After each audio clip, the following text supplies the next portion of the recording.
Hey guys. Hey, Miles. Good morning. Good morning. Sorry about that. I was stuck in car land. Oh yeah, were you driving? Yeah, I was getting the just getting the car fixed and it was taking longer. Took an hour, an extra hour. Oh yeah. Yeah. Here I am though. Right almost on time. Yep. Yeah, I just got here about 15 seconds ago, so Oh, we're on the same perfect we're all time. on the same page. I needed more miles, exactly. Exactly. Out of mileage. Well, how's it going, everybody? Here we are. This fine Monday. Cool. Yep. Let's see. Monday, the fourth lecture. The fourth lecture. Yeah. And just as a reminder to everybody, your notebooks were due for review at basically this past weekend. And we've started reviewing them, and you'll see feedback in your forum posts before your recitations this week. So you can go back and check that. And usually in Moodle, in your little forum thread, there's a little thing that you can click called subscribe, and then anyone who posts to it, you'll get like an email about it. And I'm not sure if you'll get that email if you don't check that little box. So we'll let basically by the beginning of recitation, you should have feedback on your notebook there. And I think all of us are going to put our feedback there. Isn't that right, Miles? Yeah. Yeah, we'll be posting feedback by Wednesday. Yeah. And it's early days with these, so just getting them up and running is the big thing, and we'll be talking more about that. Mm-hmm. And yeah, so I think everybody in different recitations have been doing kind of slightly different things. And Miles and I just wanted to maybe talk a little bit about what we've been doing in ours. And so maybe that'll give you an idea of what's been happening in the different groups. And then we thought that we would kind of open class up today and just have kind of an open discussion about things, because there have been some topics that have come up in class and topics that have come up in recitation separately that we've had discussions about. And we thought it would be interesting to just have kind of a more of a student-led sort of topic kind of discussion today. And then next week we'll go back to our usual lecture. We'll start giving lectures again. But today is a good day for you to bring up like any interesting thoughts that you've had in your notebook or questions. Big brain style thoughts, if that makes sense. But also, technical things too, if you're interested in certain technical things about the software we're using or have questions about that. So it's pretty open-ended. One of the things that we talked about in my recitation last week was that something that came up in the big class, which was that Cardi B song WAP, and that was kind of funny. And then we turned it into an interesting discussion about taste in my recitation. So we had kind of like an hour-long talk about what is taste, how do you get good taste or bad taste, how does that whole thing work. And so during that time, everyone was kind of working on submitting their notebooks. So that's kind of what went down for me last week. What about you, Miles? Yeah, we were talking. Let's see. I think we started to talk a bit about some technical things around Figma too, about kind of some of the different tools. We started to look at the drawing tools, and one thing I wanted to get into this week was starting to look at the idea of components as well. I don't know if and I think we talked about just maybe like getting started too. And how to build some momentum, and getting kind of comfortable with the process. Right. Trying Yeah. to remember. Yeah. Yeah, that can be pretty hard to build momentum sometimes, especially Yeah. if it's like a new thing that you haven't used before. You know, like you might be used to drawing in a notebook or something, or used to Definitely. using other software. But when you're kind of confronted with this new tool that's also kind of generic, sometimes it's hard to kind of know what to do, or maybe even you have an idea of what to do, but you don't really know kind of how to like work it into your schedule or workflow or something. Yeah.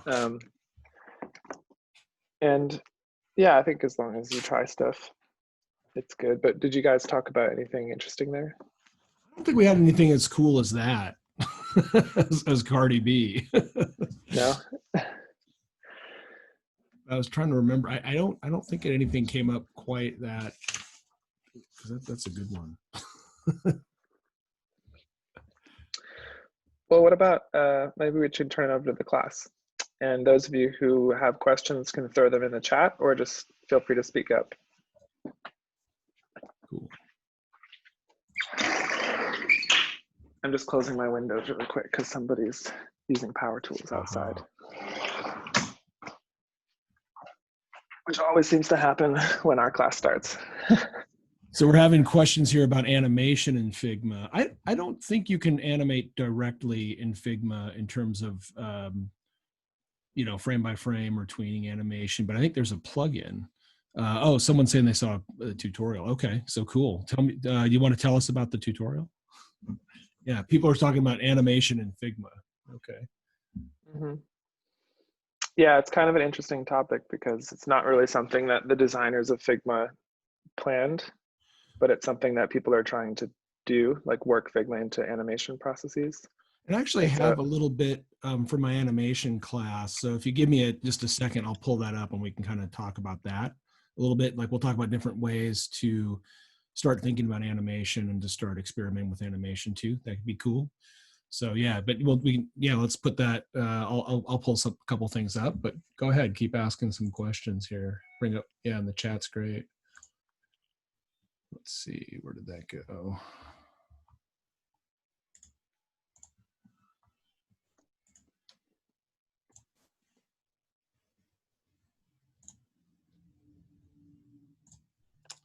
Let me see here. Okay.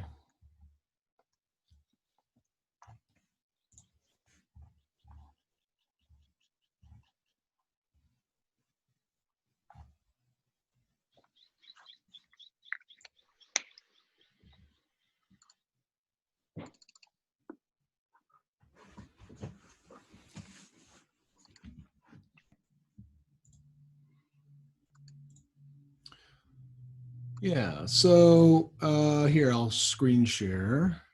Oh, Cynthia, did you have a question? Oh, yeah, it was more of like a comment, Okay. like a thing I discovered, like experiment I was kind of proud of. It might not be anything special, but it was like I figured out for myself like how to export certain pages into like PDFs or Yeah. images. And I did it like recently because I made this logo for my brother for his customs thing on like his custom Jason Voorhees mask Oh, I thing on saw that. Instagram. Yeah. Yeah. And he's gonna like use it and he's gonna use it as his profile pic, and I'm just like really happy about it because I was like, why can't I figure this out? And then I finally did. Awesome. And it felt like so good, and he likes it, and that just made me happy. So yeah, Very cool. just an insightful thing about Figma tools, I guess. That's awesome. So that's great. You're already using it for design. Yeah. Yeah, it's funny to try to save stuff, to export stuff from Figma because like, you have these different concepts of like saving the document, which kind of just happens like without you even doing anything. And then in terms of exporting, it's like, there's all these different options. So it's like a whole world to learn about. Yeah, I had to like look up instructions on like the changing the quality and like picking the parts you want to export because I accidentally the first time I tried it, I accidentally did every vector and it got this file full of parts and I was like, oh, that's not what I wanted. Oh yeah. Did it export like an image for every single object on your? Oh yeah, yeah. I Yeah. had to do, like the whole page. Yeah. Yeah. Some of that stuff can be really useful for for something like animation actually. So Yeah. like there's different ways of doing animation, but I can't remember if I was showing this class um, or another class, but there's an animator who I really love who's Japanese, and Chikara Matsumoto, and I'll show just an image really quick. Did I show this class? I don't think Not so. sure. I may have shown my recitation. But they're a traditional animator, and I really love these animations, and they're all done on single sheets of paper in a grid, and then they're sort of imported into the computer and just split up. And so it's just one drawing that does like all these frames. And I always thought this was like such a beautiful way of looking at animation, because first of all, you can just sit down and make this big drawing and then just kind of see everything. And then kind of like analog film, there's this development process by which like you sort of, in this case, you would import all the images into the computer. But let's say you made a giant grid in Figma and did all your frames, you could export all those frames as separate images and just import them into an animation program and instantly see them. And so there are some interesting like processes that you could maybe kind of invent or like think about, even for like that traditional frame-based animation. I'm gonna put their name in the chat because Tori's asking. Chikara Matsumoto. You can watch their films on YouTube. Actually, they're pretty good. Kind of the word you would maybe use to describe them is like twee. Uh-huh. Anyway, yeah. Cool. Well, maybe we can take a look at some of those. Just to maybe kind of, we can start to have this conversation about animation too. I'll pull this up, and I can drop these notes into our lecture Figma notes, but I'll just pull it up over here.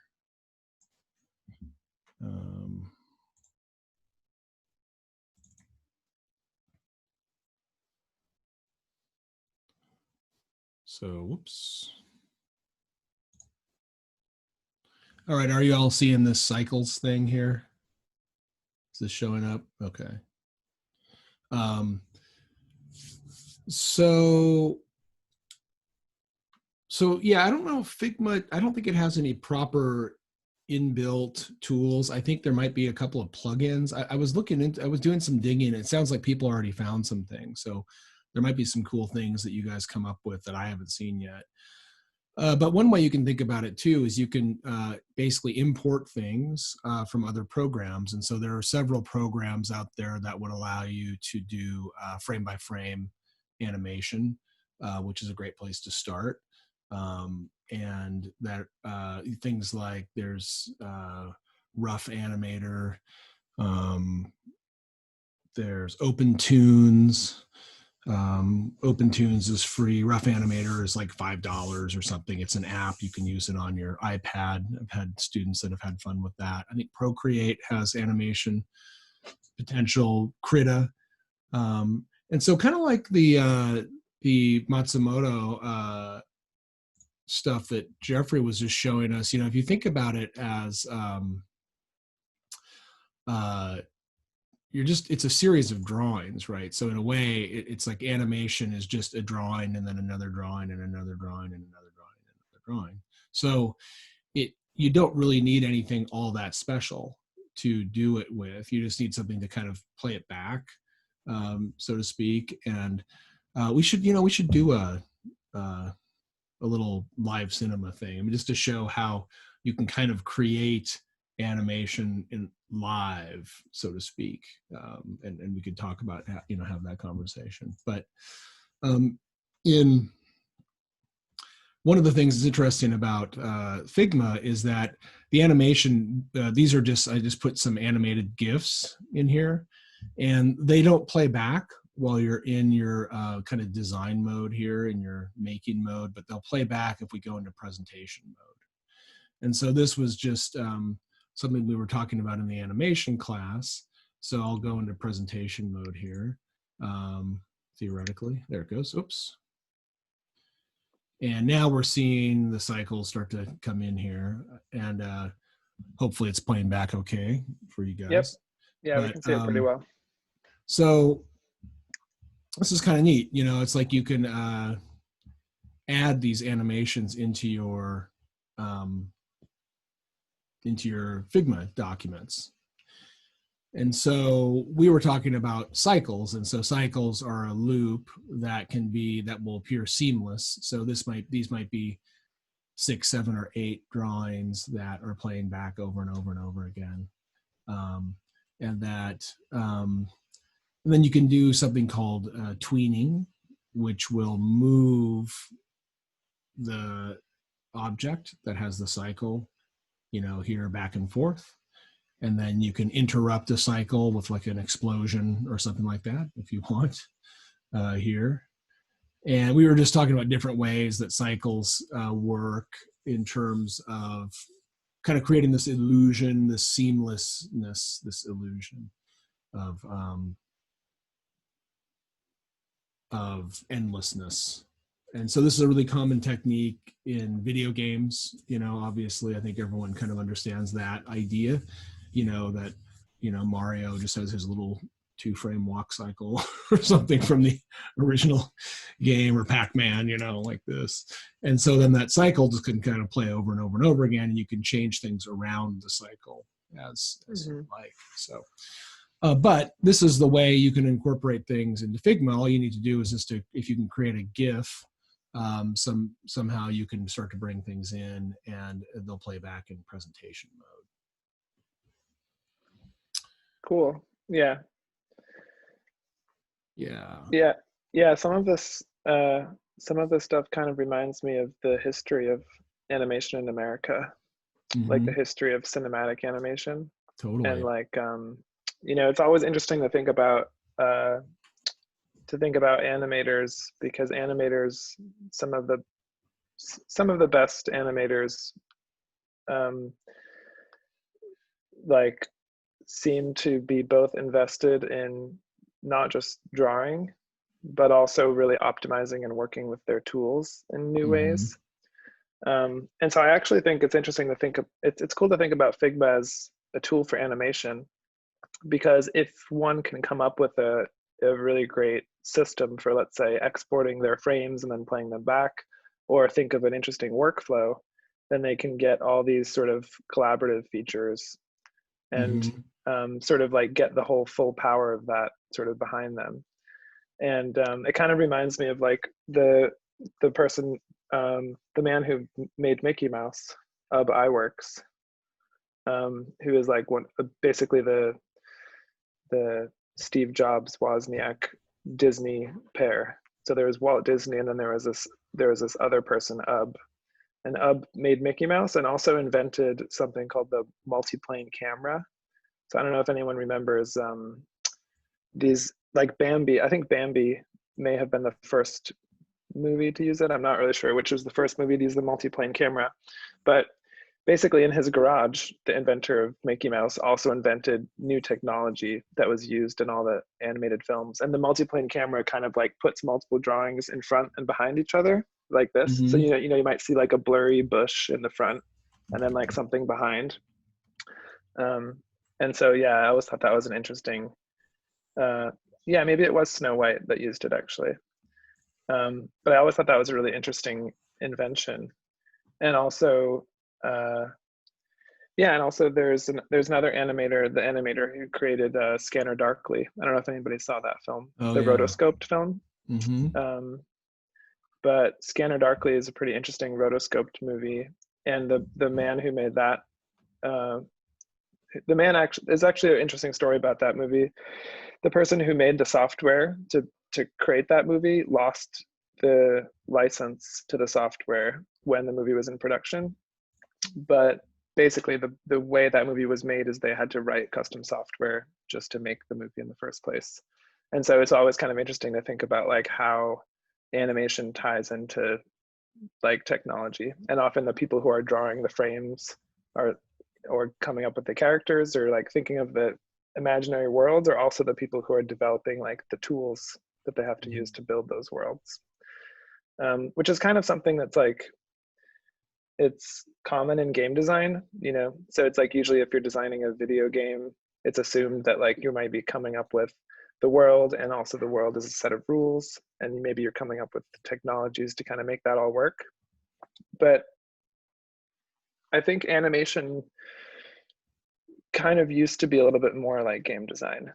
It used to be more assumed that you would also be kind of coming up with your process at the same time. But now there's so many pieces of software and processes that like most animators seem to just choose one over another. And so that I think that actually creates a kind of a look of uniformity, in which I can look at an animation that's digital and be like, oh cool, Cinema 4D, or oh cool, Toon Boom, or oh cool, you know. And so often when I see a digital animation, the first thing I think of is like what software they bought or are using to produce it. And so I think it's kind of this incredible challenge to like make digital animation, but also try to make it like look like it's in its own world, you know? And that's kind of one of the challenges of animation in the first place, is to try to create another world. And a lot of times when I'm looking at digital animation these days, I'm like trying to see the other world that the artist is trying to create, but all I'm seeing is like the layers of the software, or you know, kind of the tools that were used to make it in this specific way. Like the aesthetics of the software often dominate the imaginary world for me, you know. I don't know if anyone else has had that experience or thought about that before. I can see Clarissa shaking their head. Have you thought that before? Yeah, my dad and I, we go see the nominated animated shorts for the Oscars every year. And I also did animation in middle school and high school, and so we learned a lot about it. And like even the ones from different countries, like you can kind of see what kind of styles are like more common in other countries and what styles are more common here. Oh yeah, totally. Yeah, especially as the world has kind of moved on from traditional animation. Like for example, one of the like when you say different countries animations, like immediately I just in my mind France popped up, because France has a really strong traditional animation academy, and a lot of the shorts that come out of France are like really specifically animated, right? You probably have seen those. Yeah. Yeah, more like different countries are more, their animation is more like on paper and then kind of like you see the paper, but more and more animation from like the United States is kind of more Pixar style, where it's like you're totally in a different, like it's more of a movie versus like you can actually see the art that someone put into it. Mm-hmm. Yeah. Yeah. Is there something that you would, how would you maybe characterize like the look of that? Do you think of like when you look at 3D animation, do you think of computers, or do you think of something else? Like, Yeah, I think when I look at like animators from like the US, I think of computer animated versus like obviously they're storyboarded, but I see more of like in different countries, I see more of their storyboard process than, because it looks more like pencil, like it's actually kind of shown in the art style that they like originally like sketched it in or drew it in, versus just fully like drawing digitally, which is I think is really cool about what other countries do and makes it special. I see. Yeah. So maybe we can let's drop the countries out of it for a second. But basically there's one, so maybe in computer animation, there's this idea that you can't really see the artifacts of the process at a certain point, right? But then maybe with traditional animation, you can always somehow tell maybe like what's called the provenance like where something came from, or like kind of like where did this image kind of come out of, and you can get a sense for that, right? Is that kind of what you're saying? Yeah. Yeah. Yeah, I often think like in the Pixar films, like in the last Toy Story movie, which was pretty excellent, I always feel like each shot in the movie, like each like cut to me is like a photograph, you know, like, or almost like its own animation, like because they're so kind of specifically kind of composed, like each shot, that like, yeah, the way I think about the process is like, yeah, like the storyboarding process, I guess. Or it's like each shot in the movie is like a different floor of a building, and you almost could have like different teams working on each shot separately or something like that, you know? So it's almost like you can kind of see the structure once you zoom out from the whole thing. But when you're watching it, it's so smooth. Yeah, thanks for speaking. I would like to butt in, and I will say I did come into the Zoom late due to my computer being a butt face, so I had to switch to my laptop, which is whatever. But I want to also talk about how Walt Disney actually, when he first came onto the animation scene, he actually had a competitor called the Fleischer Brothers. The Fleischer Brothers were based in New York, and they had a very different art style. It was more loose and like basically like the Rubber Hose kind of art style and animation. Whereas Walt Disney, after his early films, where they try to be as realistic as possible, often using actual actors and filming live footage as a reference. And Walt Disney actually took in lots of like time and energy and like ad campaigns and whatever, and basically made the Fleischer Brothers go bankrupt and basically erased them from history, which is why we kind of see Steamboat Willie as the first animated film, whereas the Fleischer Brothers have actually made films that predate Steamboat Willie. And also, the brothers were the people who created the one and only Betty Boop, Cool. which is now a super well-known cultural icon. They also created Felix the Cat, didn't they? Yep, they've created Felix the Cat. Love Felix. No, wait, they didn't create Felix the Cat. They created Bimbo the dog. Nice character. And Bimbo was Betty Boop's love interest. And that's the weird thing. Betty Boop was originally a humanoid dog, but then they're like, nah, she's full human. And in every single film that she's in, they like try to sneak in some way for you to like see her underwear or whatever, until some of her later films where there were some people who cracked down on animation being really vulgar and all of that and really tamed her down. Yeah, it's an interesting thing. I think you see that that's a whole sociological study in and of itself, kind of that censorship coming into these popular arts. So, you know, things like comic books in the 50s, you have the famous comics code controversies and stuff, you know, and then movies went through the same thing, you know, I think it was in the 30s, and these crackdowns, and I think that's a really interesting one to and nowadays study. we have a whole rating system for entertainment. Like there's different books we list as for children, young adult, etc. Yeah. There's the rating system for movies from like PG to X. And it's worth thinking about like what that. Yeah, it's interesting to think about what that means or where it came from. I mean, I was watching, you know, actually my wife was watching a show. It was like Dateline. And so it's like, you know, true murder documentary stories, right? So it's about Mhm. this horrible murder or something that happened, and then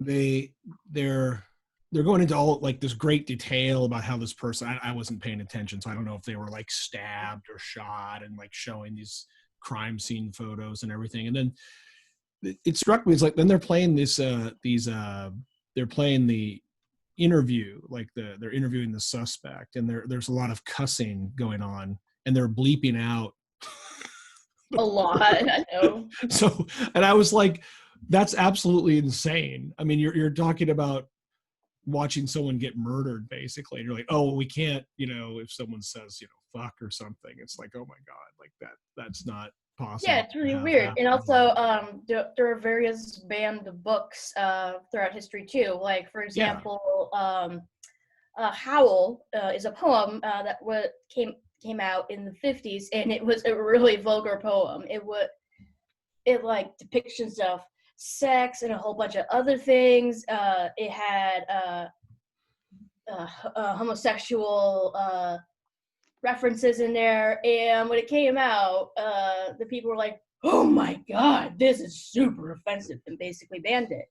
And then there's a trial that went place where literary experts said, this book shouldn't be banned. It's actually perfectly fine.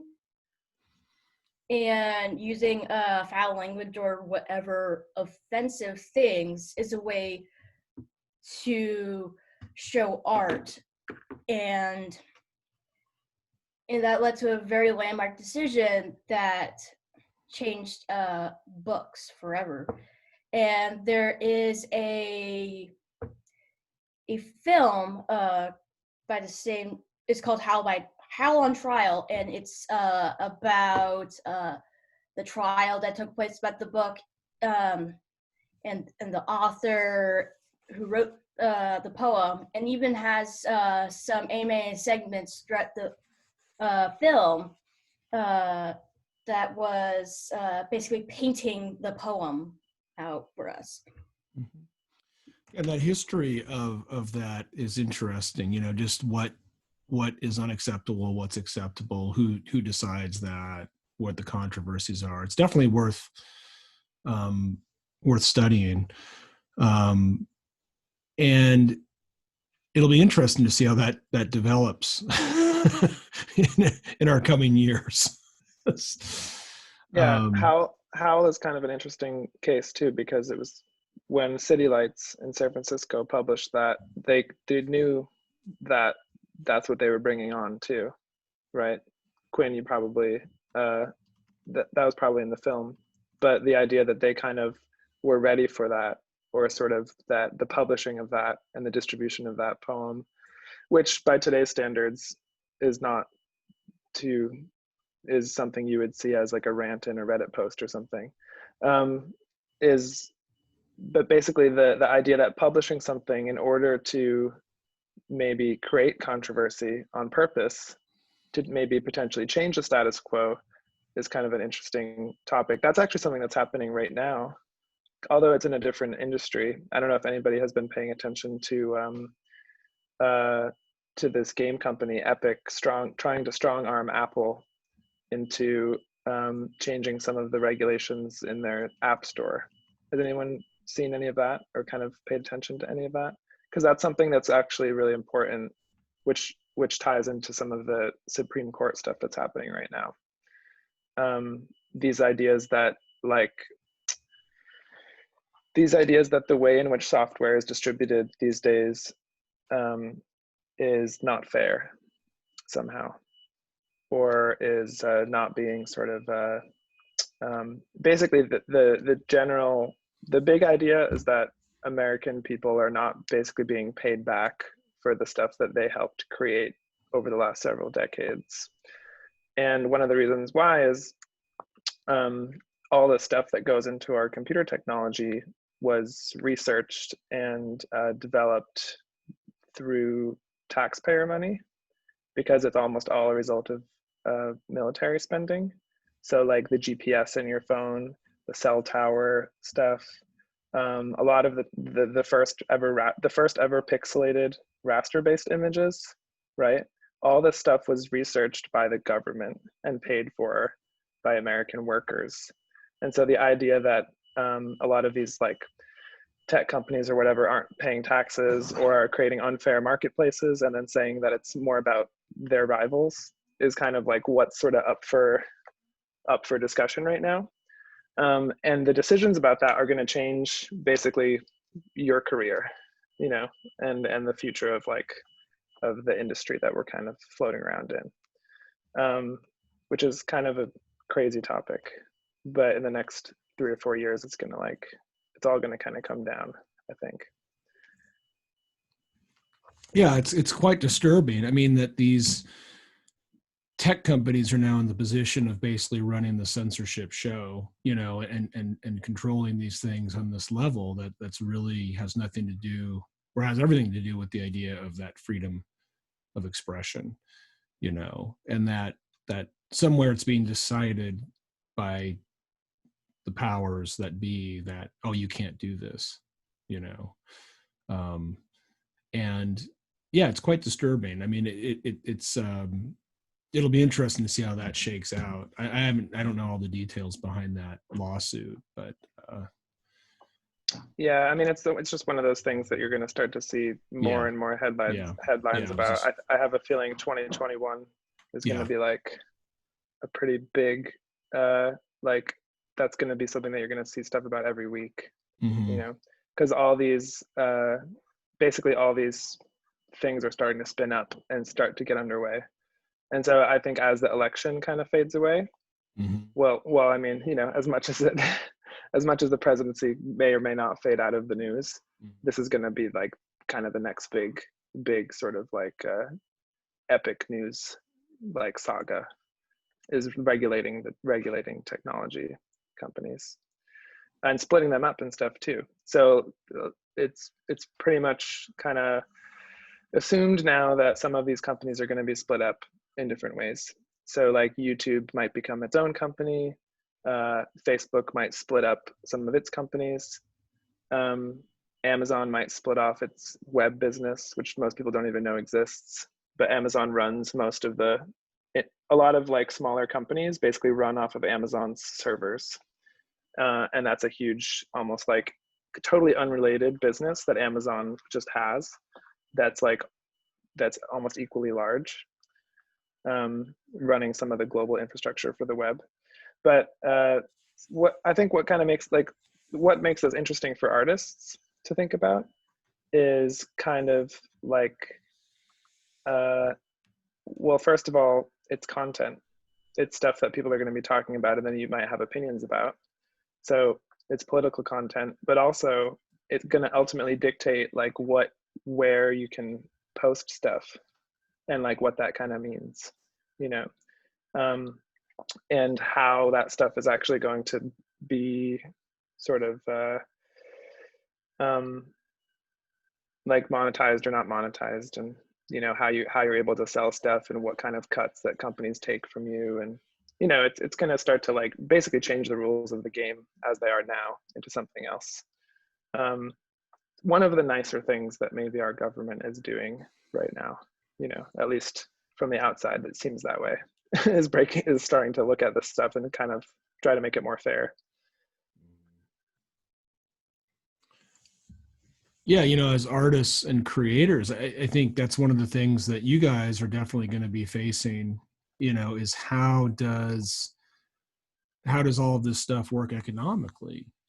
You know, where is, you know, I think the music industry is interesting that, you know, for a long time, as sleazy and horrible as it was, there was a kind of a music industry, you know, that had there was a certain amount of money that you could make maybe if you had a successful hit record or something like that. And I think that's really changed a lot. Obviously, you know, that I don't know how much money, from what I've seen, people aren't making very much money at all from their actual music sales. You know, or digitally, there's really not much money in that. But I think certain companies are making a lot of money off of it. But I don't think, the proportion of that money that goes back to the artists has diminished and diminished and diminished and diminished. And I think that's a problem. It's kind of like we're seeing that the internet itself kind of, or the control of that. So whether that's Apple or Google or Amazon, that controlling the traffic and the way that can be monetized is really where the money is, and that the specifics of what's actually on the internet almost don't matter.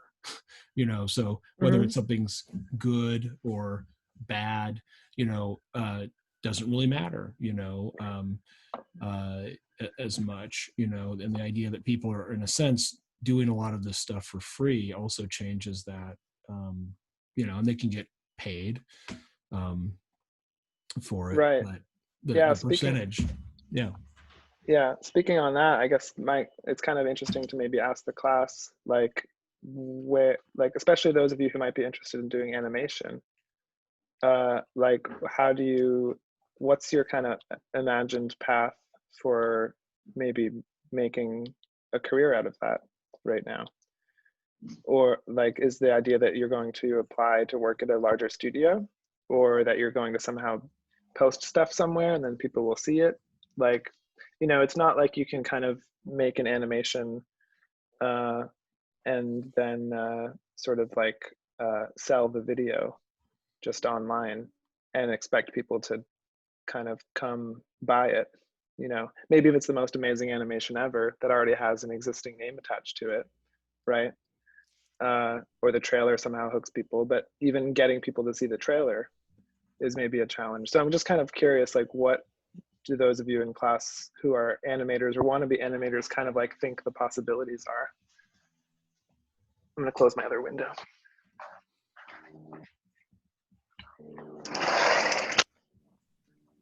Speaking from a personal level, I follow a lot of storyboard artists right now on Twitter, both in the industry and not in the industry. And I think right now with the use of social media, it's way easier to get a job in animation, like, especially if you're looking for something like layout artist, storyboard artist, background designer, character designer. It's so easy to upload your portfolio and just apply for those jobs or get discovered through social media if you have a huge following. Mm-hmm. Mm-hmm. Like, there's so many artists I follow who have recently got signed on to like Nickelodeon, or just came off of like specifically like Rise of the Teenage Mutant Ninja Turtles, or I follow a lot of Owl House artists and people who worked on Gravity Falls or Big City Greens and DuckTales. I love the DuckTale artists. And they're all like super active on Twitter and Instagram. They all in the past have uploaded like storyboard animations or like their work in progresses or character designs, and it's just really fun to see like people get those jobs and be exposed to that. I just think, like I said before, nowadays it's like way easier than it was back in the day where you had to have like connections almost. You know what I mean? Mm-hmm, like you had to have, mm-hmm. You still have to have those connections, but it's easier to make those connections now. That's great. I think that's spot on. Yeah. Just quickly, one of our alums, Jennifer Harlow, I don't know if anyone here has met her, but she worked at DreamWorks for several years. She had a Pixar internship, and she's a head character animator or director now up in Canada. But she was talking about it as, she said exactly what Quinn was saying. She said, yeah, back in the day, you had to go to LA and you had to meet certain people, and you would never find out even like what the opportunities were. I mean, it was hard. And she said, now everything's just posted on LinkedIn, so, and you can follow people on Twitter and things like just like Quinn's saying, but she said, yeah, I mean, like literally the jobs are all posted on LinkedIn. So get on LinkedIn and go. So they'll, if you want to see what jobs are out there, that's the way you do it. So it's no longer the secret arcane thing as far as finding out kind of what's out there, what people are after. I think that's really important, that this is stuff, and this is kind of perfect notebook stuff for you guys to be putting into your notebooks and start to articulate some of these ideas of things you'd like to do, what you're already doing. Jennifer and I were talking about that yesterday. I mean, that a lot of times, you know, you guys are already doing actually some pretty serious career research in just by being on social media, because that's where a lot of things really happen, and that can really transition into more serious connections, possibly. Um, Yeah, yeah. yeah. We had a discussion in my digital painting class um, the other day about fan art and like when to, as like an artist who's maybe starting out, like when to do or use fan art to get attention, and also ideas of like what happens when you do too much of it, you know, or just, you know, ideas surrounding, let's say, that some of the places that you may want to apply to, or some of the um, animators that you like, or artists that you kind of look up to, like a way to get their attention, or to get the attention of other people who enjoy their work, is to sort of align yourself with them. And one of the best ways to do that isn't by, like, say, leaving a comment or sending an email, but it's by creating something in their image, or in that aesthetic, or in that universe. And so I thought that was kind of an interesting phenomenon that's kind of the result of all these kind of changes. Fritz is saying in the chat that something I really love about animation nowadays is we can actually follow and see the artists who make cartoons. When I was a kid, you didn't really have any idea who worked to make all the shows. And I think that's pretty cool too, is the fact that you can finally like put people and faces behind the shows. And I remember growing up thinking that specifically about video games, because the animations I watched, or the cartoons I watched, always said like created by blah blah blah on the title sequence. So I kind of had a sense that like some person was there. But for me, it was like Game Boy games and Nintendo games where you load them up and there just isn't a name on it at all, you know, or maybe somehow if you beat the game, there's a name or somewhere hidden in the manual. But I remember like really not understanding that those things were made by humans. I just thought they came from somewhere, you know. Yeah, and I think what's nice about the web is that it's really changed that, and especially social media. An example of people like animating for like content creators would be like people who would animate sequences within someone's video. So you get like the Game Grumps animated, where people like animate or perceived like, oh, this is what it kind of might look like if they themselves were within the video games fighting like the people, or like, you know, other things along that line. Yeah, that's kind of an interesting point, is that I think there's a lot of content creators, especially, who are starting to hire artists and animators to do things. And these are like kind of like YouTube game reviewers, or people who are maybe starting their own brands and kind of have built something about a personality about themselves. And then there's somehow they have the money so they can hire animators to do like sequences in a video or a whole video, or to develop some other product or something like that. And I think that's kind of interesting, because that's where a lot of opportunities are too, I think, you know. But those things aren't necessarily always like listed. I think it would be interesting for those of you in the class who might have like a favorite content creator to actually and have thought about maybe doing fan art for them or about them, or maybe wanting to do something similar, like actually just reaching out and being like, hey, can I animate a 15-second intro for one of your videos or something like that, and just see like if that's something that they want and that they might pay for. Because I think a lot of what's happening right now is that there aren't really there's a kind of new industry being established within like content creation, and the rules haven't really been written for that industry yet. And so a lot of things just aren't kind of being said, you know, or aren't being done yet. But this is like a whole new thing. And so like being active about that, I think, is kind of interesting and important. Yeah, it's interesting to think about what the possible, you know, money, where the money comes from, you know. like, yeah, we were saying in the past, like,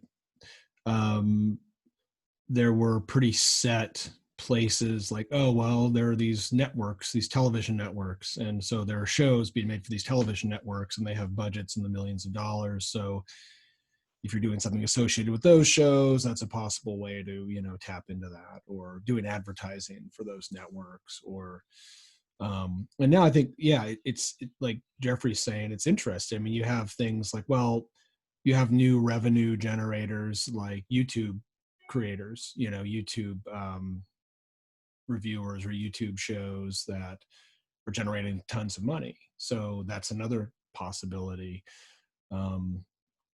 Yeah, it's different. I mean, it's just really, really, really wild.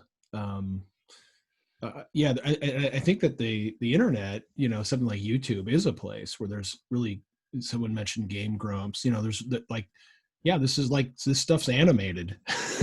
And I don't think that was on people's radar as a possible way to break into animation before. Yeah, I actually wanted to chime in about that because I'm a pretty big fan of YouTube, although admittedly a lot of the content I get into on there is not so much animation. Mm-hmm. But I think of growing up, and like there were these websites like homestarrunner.com and Ed's World, and these people independently making these really hilarious cartoons and like creating these whole worlds around them. Like Homestar Runner was particularly really exciting because sorry, I'm outside and someone's mowing their lawn. Here, let me go inside. That time of day, Yeah, I'm just trying to enjoy some fresh air and getting motored in the ear.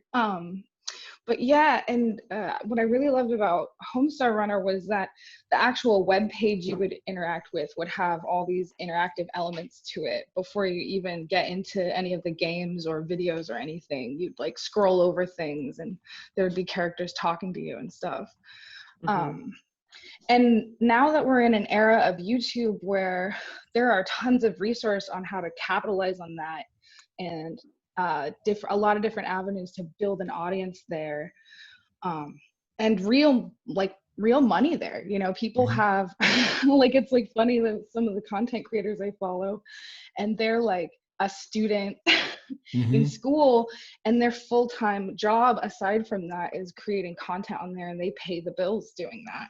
So I'm excited at the prospect of that expanding and there being more independent avenues to get your stuff out there as opposed to relying on a network picking you up.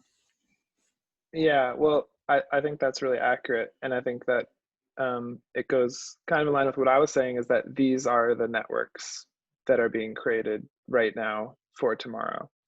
So like, by the time, like, if I have a kid, and by the time my kid is in college, like there will be like a YouTuber who becomes kind of like an Adult Swim, and is hiring a lot of people. Like that's kind of my sort of take on it, is that like these are the new forms of power that are being created in the creative industry.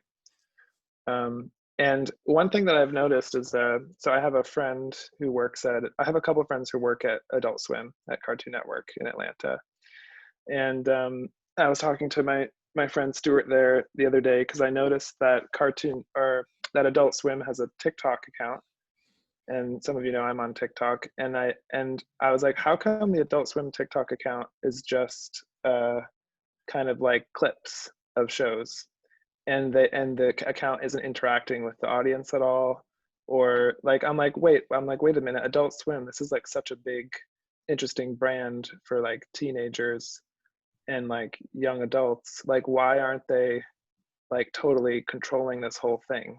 Like, why don't they have multiple TikTok accounts putting out shows? Or why is it that they're just kind of like exporting video files, posting them, and then just forgetting about what anybody's saying about them, right? And so I was asking him about it, and I was like, is there any like strategy for like Adult Swim TikTok and stuff?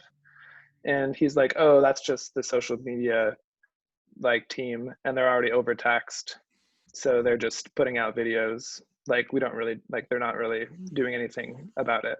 And I was just thinking to myself, like, wow, that's so interesting that like this one brand that I would expect to kind of be like so kind of like on it, you know, and like making new stuff that like kind of works within that medium is just kind of like you know, doesn't even really understand the value of it or care.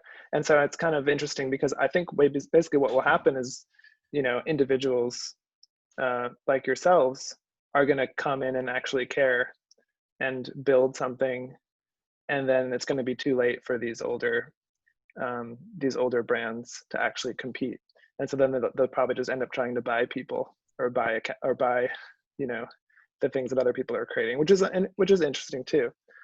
But the idea that like you can't really expect these other studios or these other systems that already have these production teams in place to make one kind of thing, like a show for TV, all of a sudden kind of switch into this other thing, which maybe works at a different pace or has different format requirements or is interactive because the audience can talk back.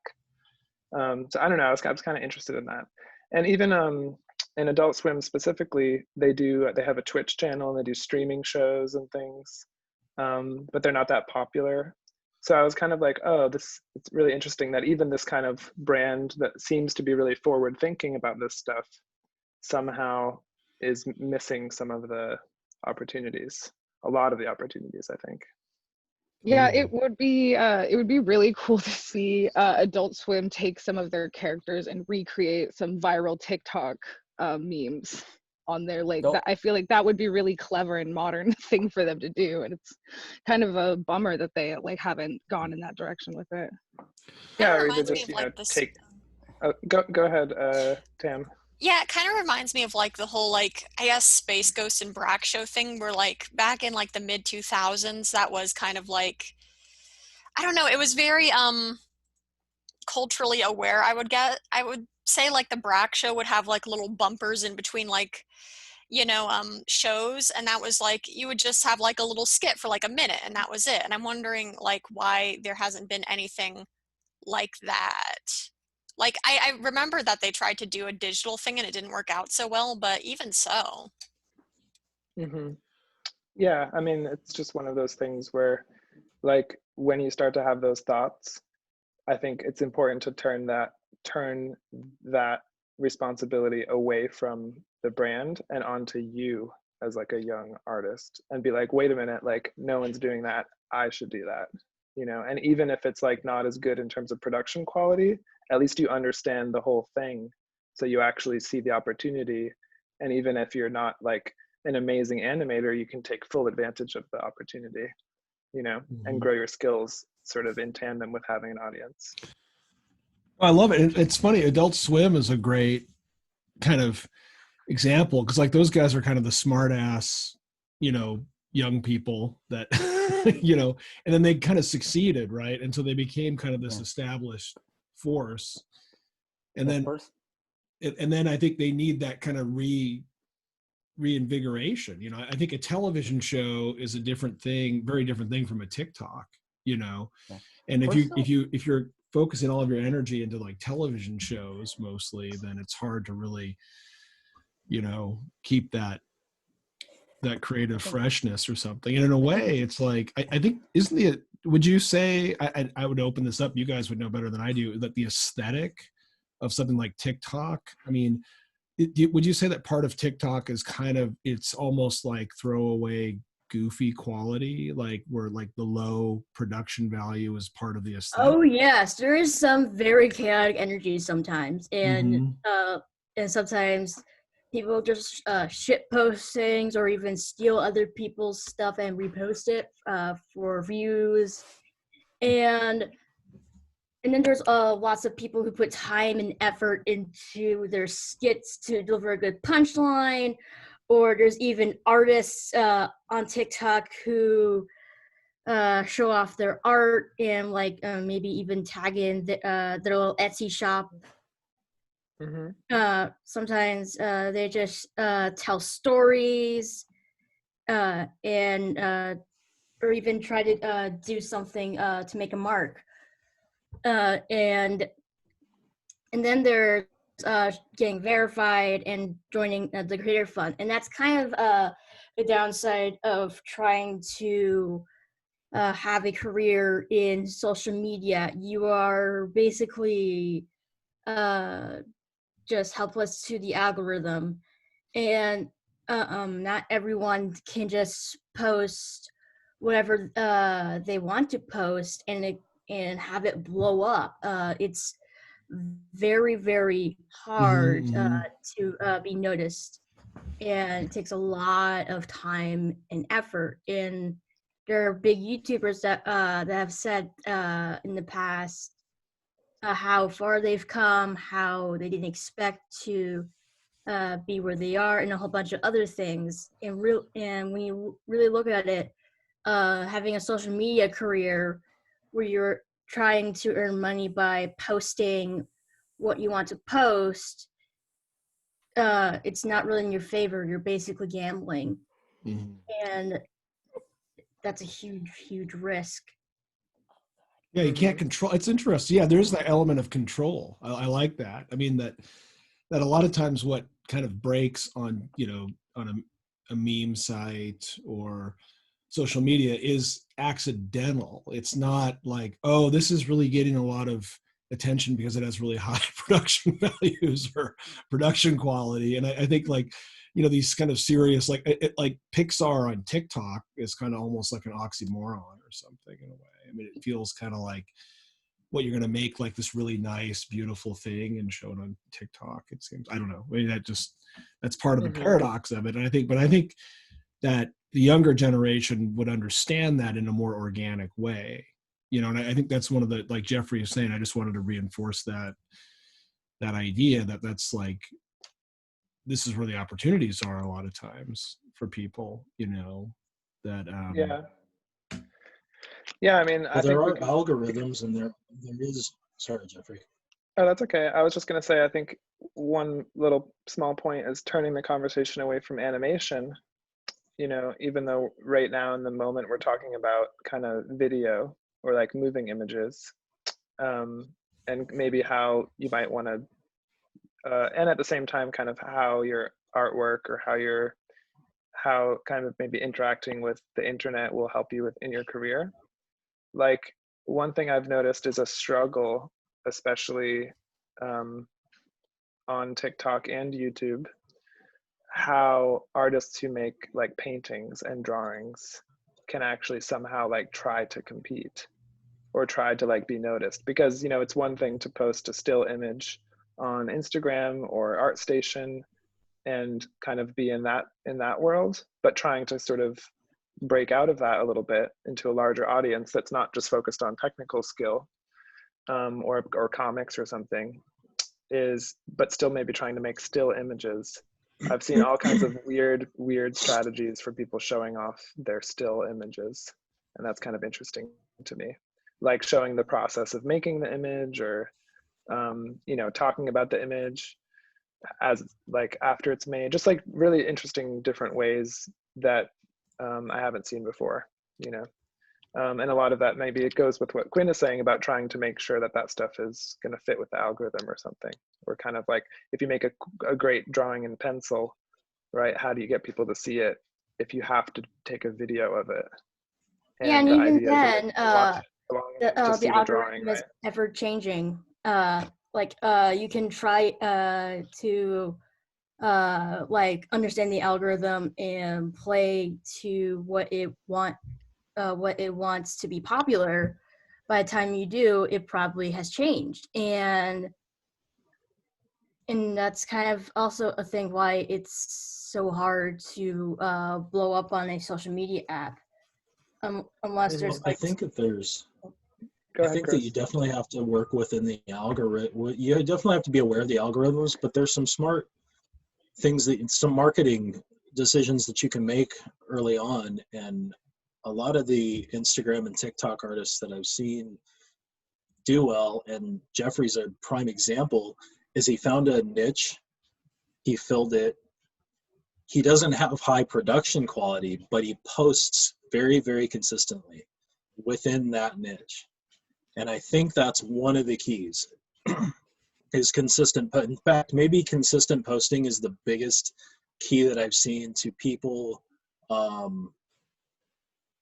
who maybe don't have just one big video blow up or one thing blow up, but they post consistently and their audience base grows and grows and grows and grows over time, especially if they're not only consistent with their timing, but consistent with their content.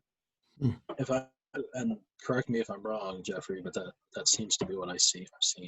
Yeah, I think that is definitely important.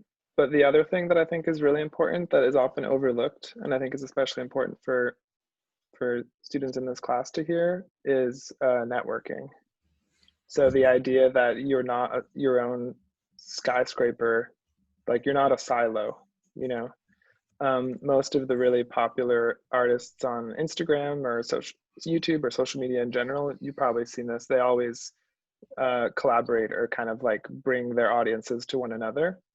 And so niche building is a thing for individuals, but if you're an individual with with your own kind of niche, unless you sort of grow that network out to include others, like there's also basically a greater competition for like which niches are popular.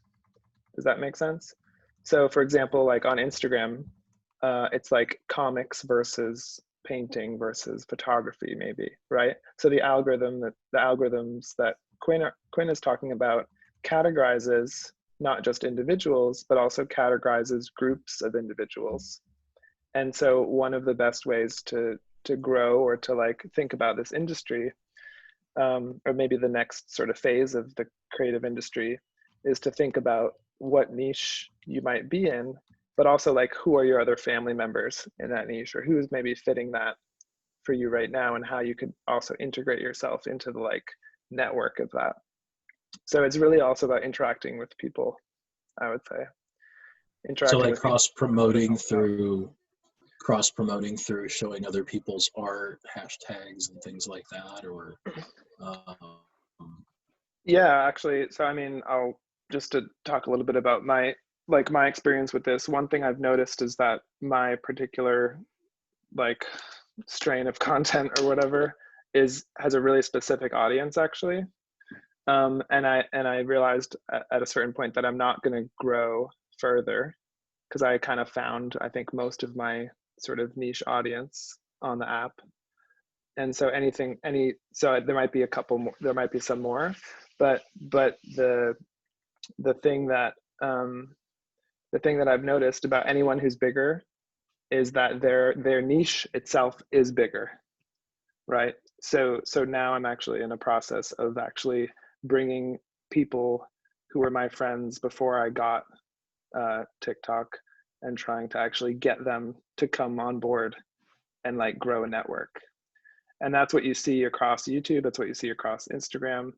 It's probably, I bet if we look back at the older, you know, like at TV, you probably would see this too. You know, this is maybe how some TV networks formed and had studios making different shows. You know, I think that it takes a lot of people to create a kind of, for lack of a better word, attention trap, right? To get people interested in what you're doing.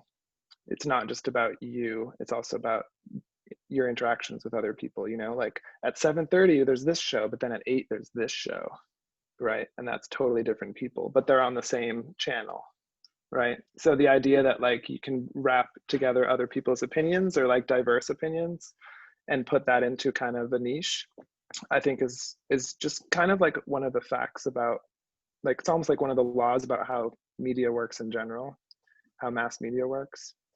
Like, you don't just always want to hear from one person all the time. And so like the idea that you kind of build a team or build a group is kind of becoming a thing. And specifically, I don't know how many people on this class are on TikTok, but that's pretty prevalent in the most popular accounts. So everybody going and moving into houses together has been kind of a big cultural moment. And that stuff kind of works. That's a big thing. And on YouTube, there's been a lot of controversies around apology videos, people kind of calling each other out, especially in the makeup community. You know, Jeffree Star, Shane Dawson, it's a whole world that I was never really involved in, but that world generates a lot of attention, mostly surrounding controversy. and a lot of it is kind of fiction, like different like mixes of fact and fiction weaved together into kind of reality show situation. Is this, I'm sorry, I'm not aware of this. Is this a virtual house that you're talking about, or are they actually moving in together? Like, is this an MTV Road Rules type situation where they're all filming each other? No, it's MTV like type signing a situation. contract and then like working together or something like that. Am I right? Yeah. Well, yeah. So basically TikTok is at the point now where people are buying houses, moving into the houses together, and all the people in the houses have popular accounts and are basically making their career off of that app. And then they're inviting people to come to the house, like celebrities or other TikTokers, to kind of travel through. And then the idea is that they make videos together. And so seeing people in different videos that wouldn't normally be in those videos is an idea about building that particular niche. So there's the most popular one, which is like the mainstream one, which is called the Hype House.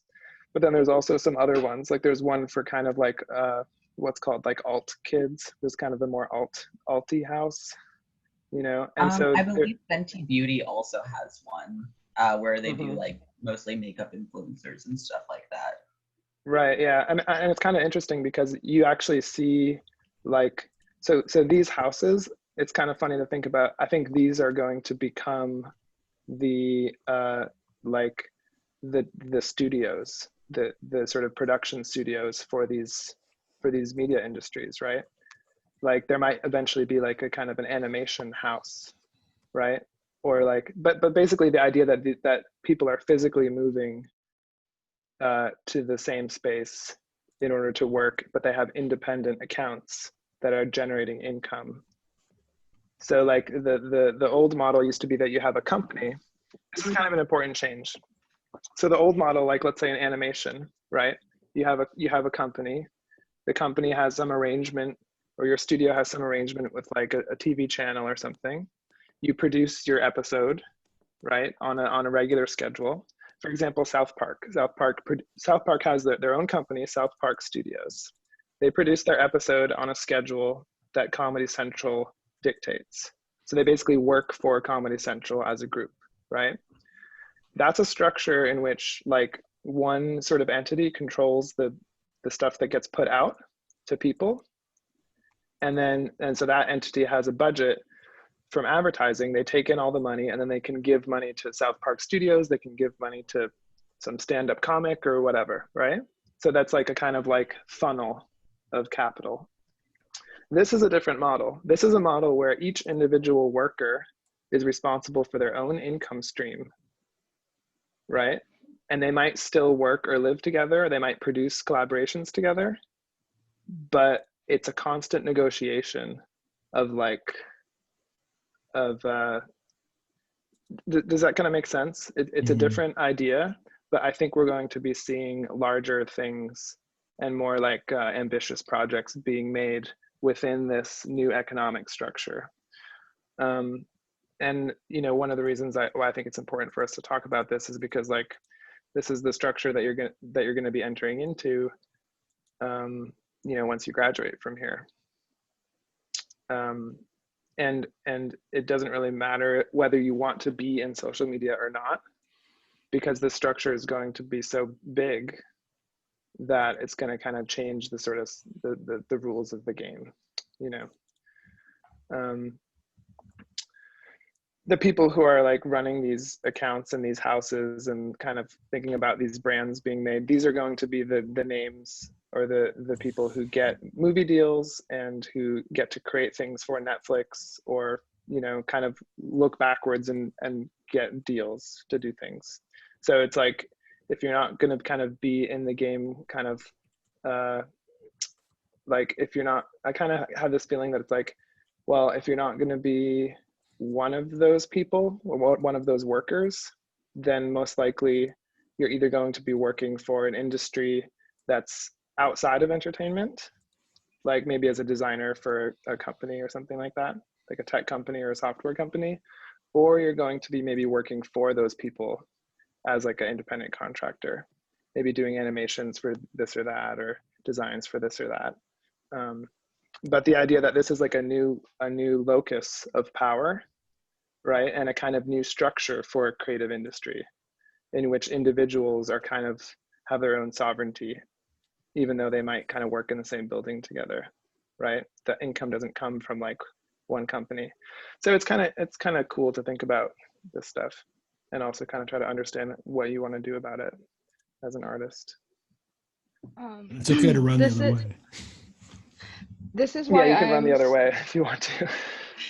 Peyton, go this ahead. is why okay, this is why I'm super inspired by immersive installation, because I just truly believe and understand that it creates opportunity for a lot of different types of creativity, which can be just like, I don't know, I guess you'd say like more like traditional, just like painting or like two-dimensional artwork, but and then also sculpture and then also technology.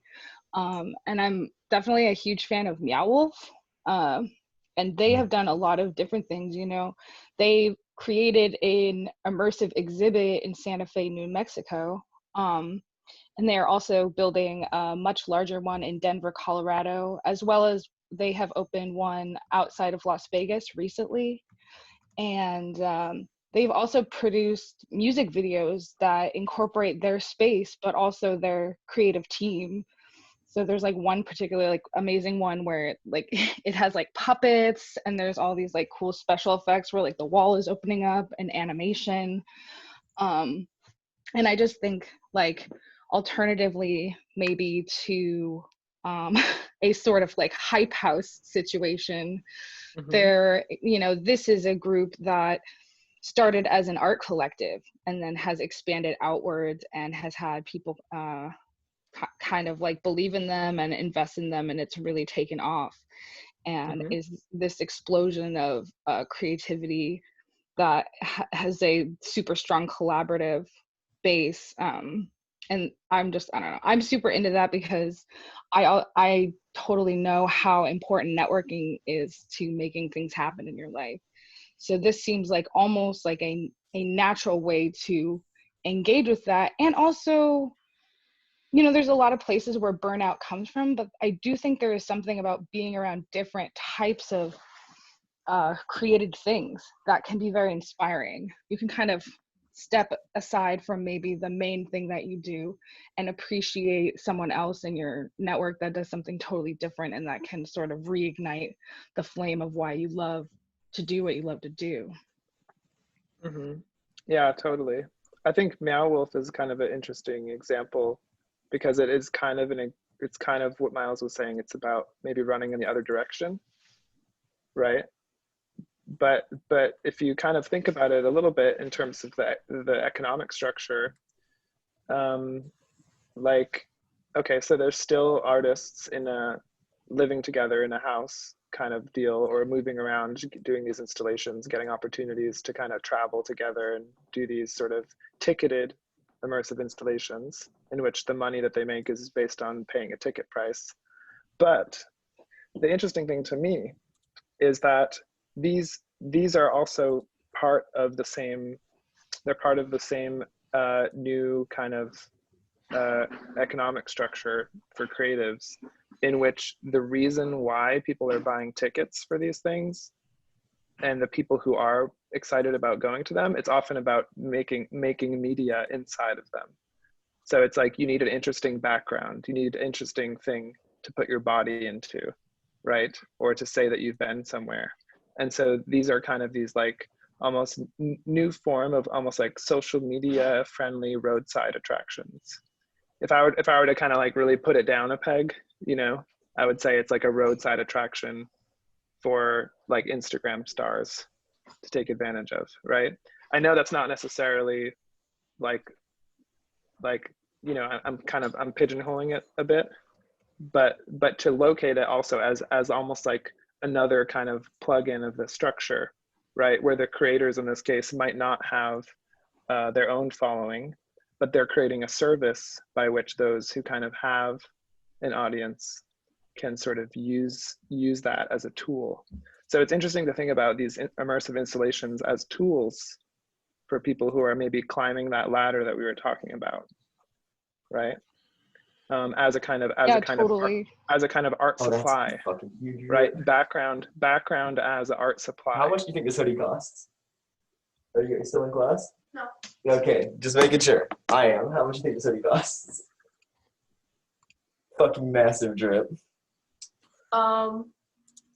Way too much. We're gonna find out. I'm gonna guess 120.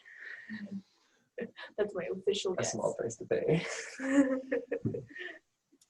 Tyre, Oh, you're that's asking how much fucking the sick. Yayoi Kusama costs? A lot of Yeah, I this was shit's thinking really like these More were than that, interesting sorry. because is what you were talking about. Is like this is a installation artist who I do want to go to one of the stuff. actual installations they have. It's like a full immersive art. Yeah, and Oh, it was that's interesting because I remember seeing someone slushy. I kind of put want that up that. there about how I also like the shorts. That's $60. Fuck right off. these Hide your Instagram. mic. Sorry.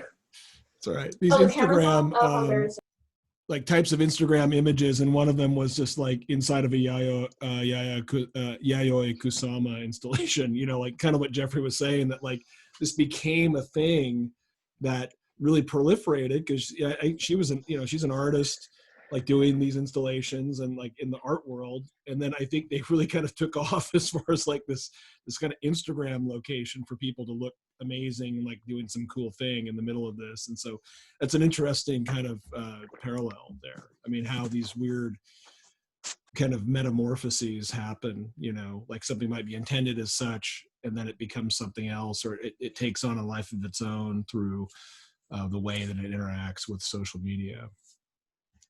Yeah, like an unintended effect. Just kind of like it's just compatible. Yeah.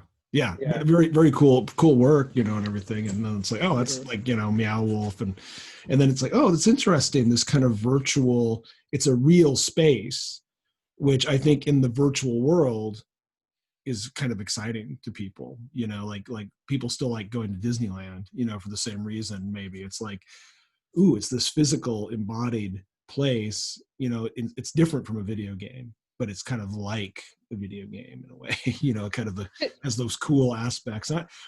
That's just something to think about too, that the interaction between the virtual and the real, and that desire to create virtual worlds and fantasy spaces, and how, originally that fantasy space idea would have been something that would be in a house, or in a garden. If you look at the history of like landscape architecture, of creating, fantasy gardens and spaces that people could come to and hang out. And now that's kind of become very much a virtual space for us.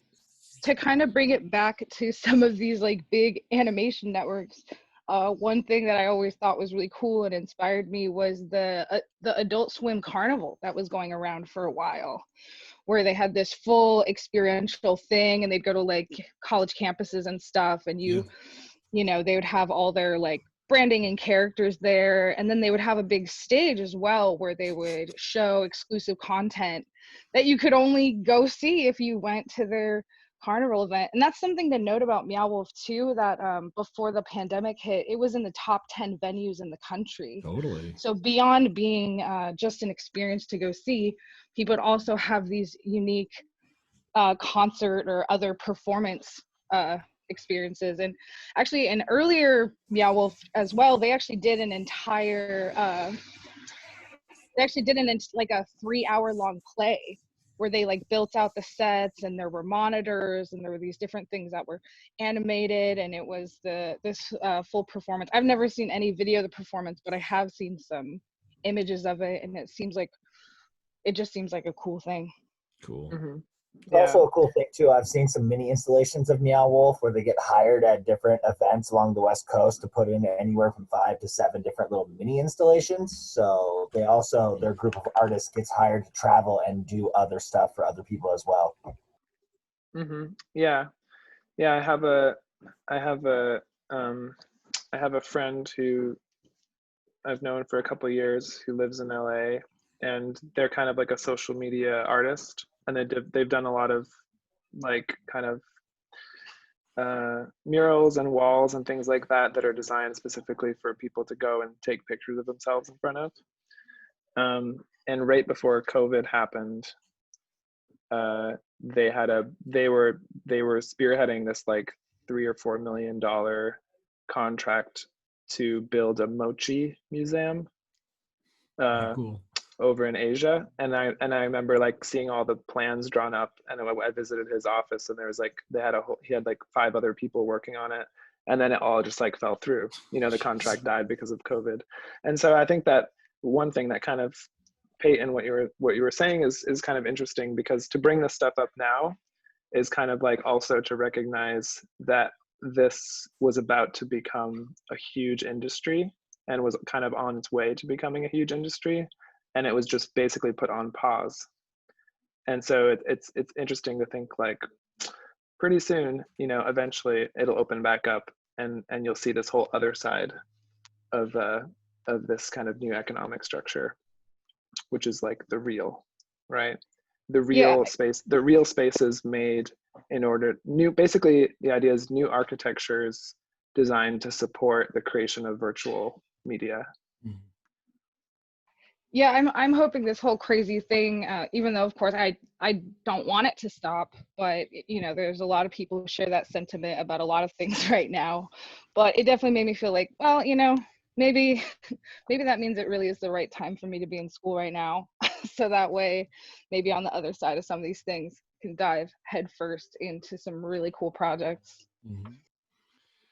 Yeah, and you know, I think it kind of brings us back to that notebook idea, you know, of how we can be collecting ideas. We're kind of dormant, maybe, if we want to do stuff like that, you know, now, but starting to let that kind of seep and boil and distill down. And the notebook is really quite the place for that. So definitely, you know, before I forget too, there was Caden, I think, wanted to share something with the group. There's an opportunity for a commission. Did you want to bring that up? Yeah, so RVTD, the Rogue Valley Transportation District, is doing a new ad campaign specifically in Ashland for their busing connection system thing. I don't know exactly the deal with that, but what I do know is that they want like about, I think, 8 student artists to make art for like a billboard or a bus decal to like show Ashland's like community, but they want it to be from someone from Ashland who is like a student or like a newer artist, I guess. They don't want to hire like some big company graphic designer for this because they want it to be really community based.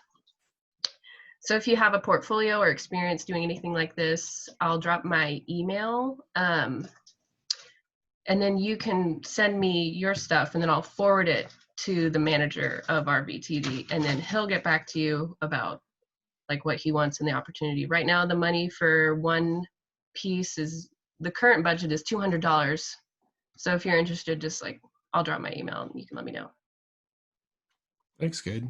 Cool. Yeah, that sounds pretty great. Yeah. You could be working on it in your notebook. True.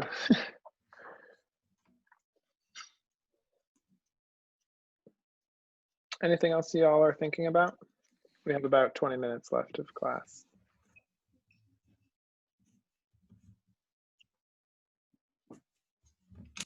You know, I just wanted to throw out a pitch for more quantity. Let yourself just experiment. Just start throwing stuff in there. The earlier you get into the habit of doing that, the less pressure you're going to feel, I think, about like, oh, is this good? Does this fit? Does this? It's like, who cares? It's like, just if you have ideas, throw stuff in there. You know, if you see an image you like, throw it in there. If you did something, you doodled something on the side of your, you know, math class notes, take a picture of it and throw it in there. Like, just start accumulating stuff.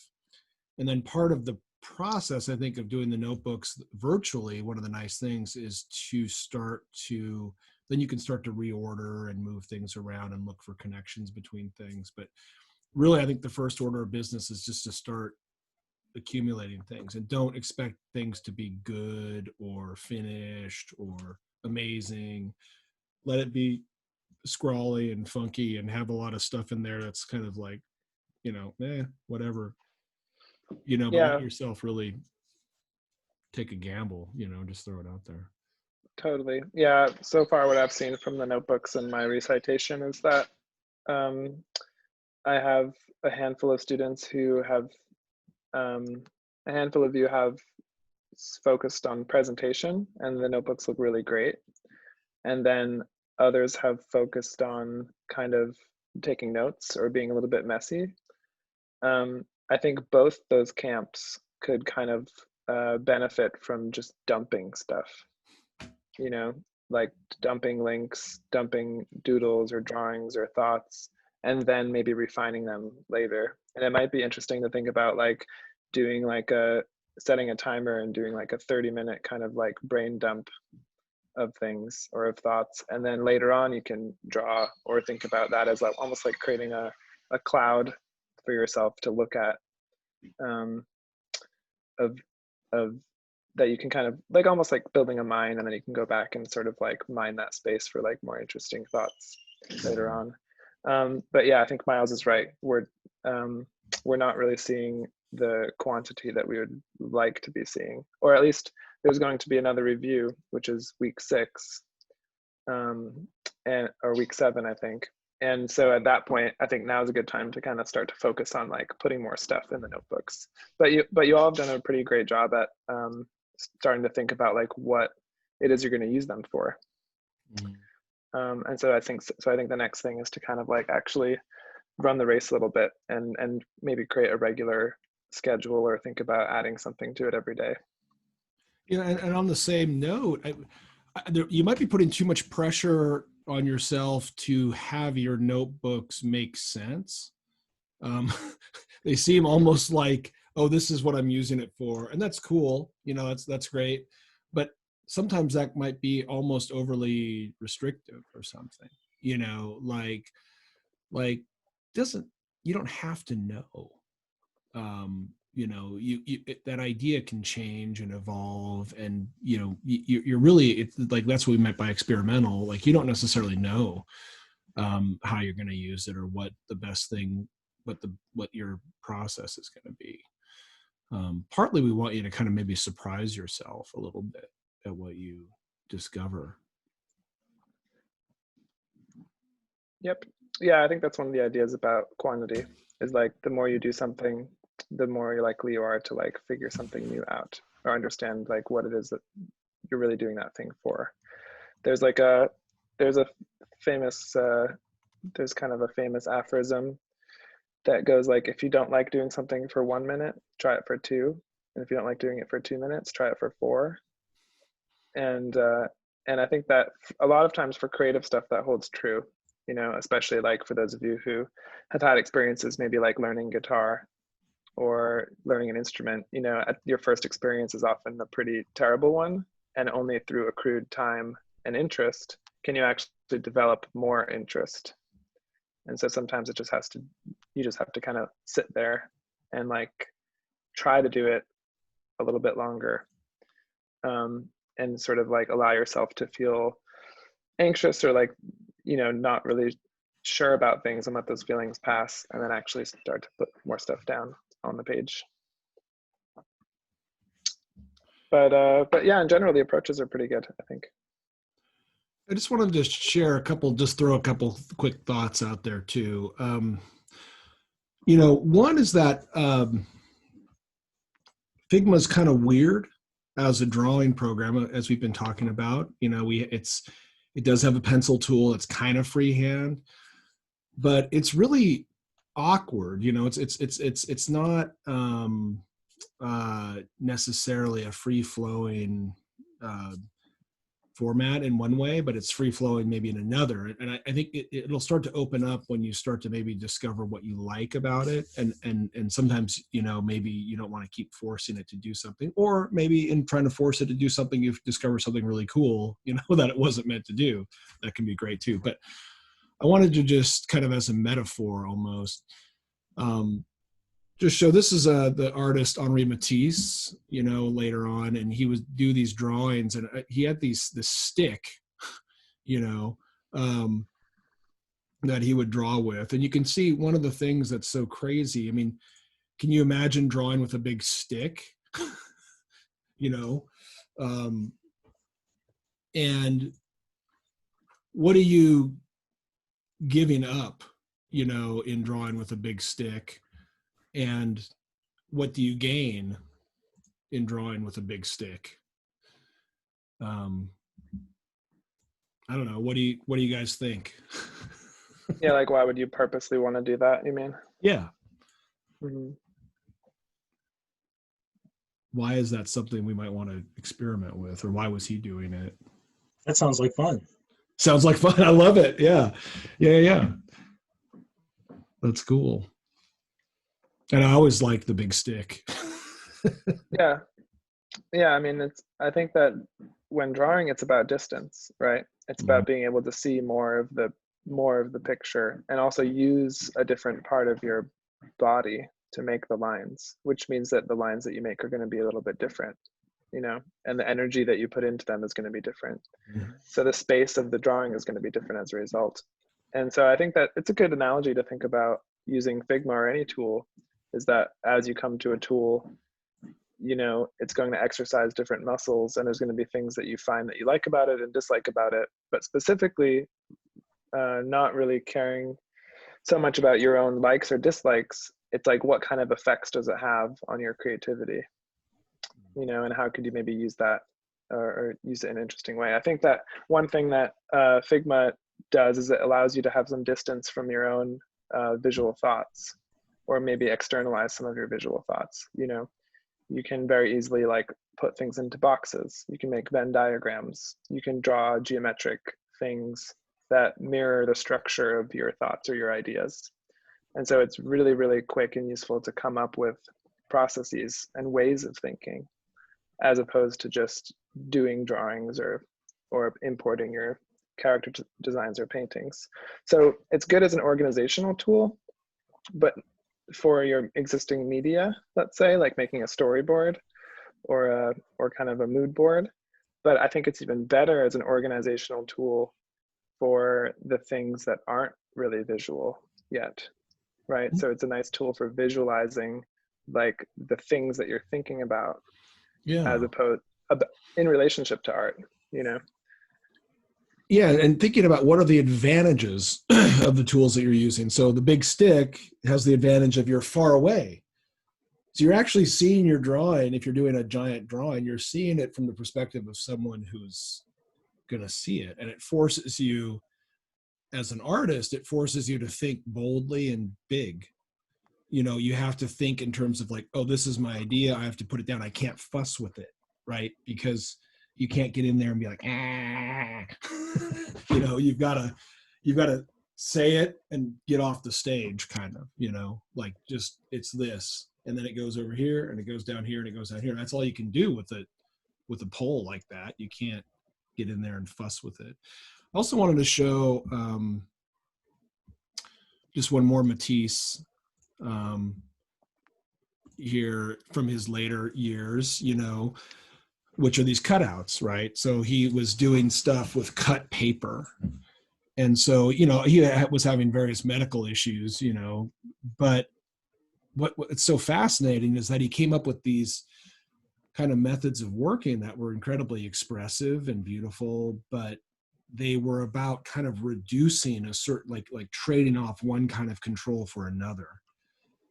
That you trade off, again, the fine motor skill of cutting things out. I mean, cutting things out is pretty crude compared to drawing with a pencil or painting with a brush. It's binary, you know, either it's like cut out or it ain't, you know, so like you don't have that, you can't feather the edge or do all this kind of stuff. But the beauty of it is, like, again, going for these big, bold shapes, and there's a unity in that language of like color and kind of the solid color. And so thinking about something like Figma, that's a drawing tool that can inspire that kind of thinking, which might not be the way that we normally think. But all of a sudden we're like, oh, hey, wait a minute. Like this shape is cool, you know, and all of us in this class right now are capable of making these types of shapes. You know, we have this capability. It's like a skill we didn't, or it's like a talent we didn't know that we have. And the skill maybe comes in deciding that those things are interesting or worthwhile and worth experimenting with. Yeah, that's a good point. Yeah.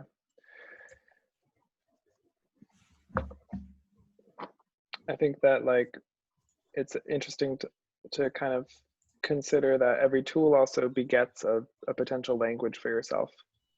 You know, when you pick up a pencil and figure out your way of enjoying pencil, you also are creating a kind of syntax or language for yourself and your relationship with that pencil, right? And you might borrow things from other artists or other people, but ultimately you're kind of building your own sort of system of how you deal with that tool. And so in Matisse's case, being sick or like less able, and then having to still maybe make a large piece or a large work, and coming to like cut paper and scissors and figuring out sort of how to sort of create a visual language around that is sort of like an interesting puzzle to solve. But every tool that you pick up, you know, is an interesting creative puzzle to solve, I think. And it always has to do with what your current abilities are and what your knowledge about that thing is, and sort of like how you can apply your creativity to that. Olivia was saying in the chat that in her recitations, they've been talking about some really different things. And so I'm kind of wondering, those of you who are in David's recitations, what are some of the topics that you've been discussing? Or what have you been focused on? If anyone wants to maybe speak up.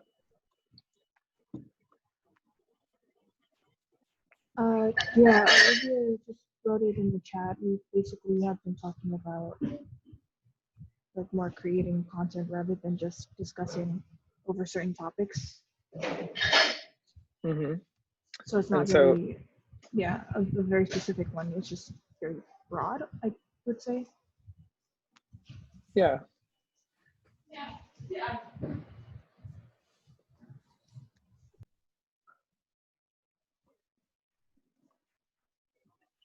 Yeah, so it sounds like you've been working more, that recitation has been more like a workshop in which you're doing some things together.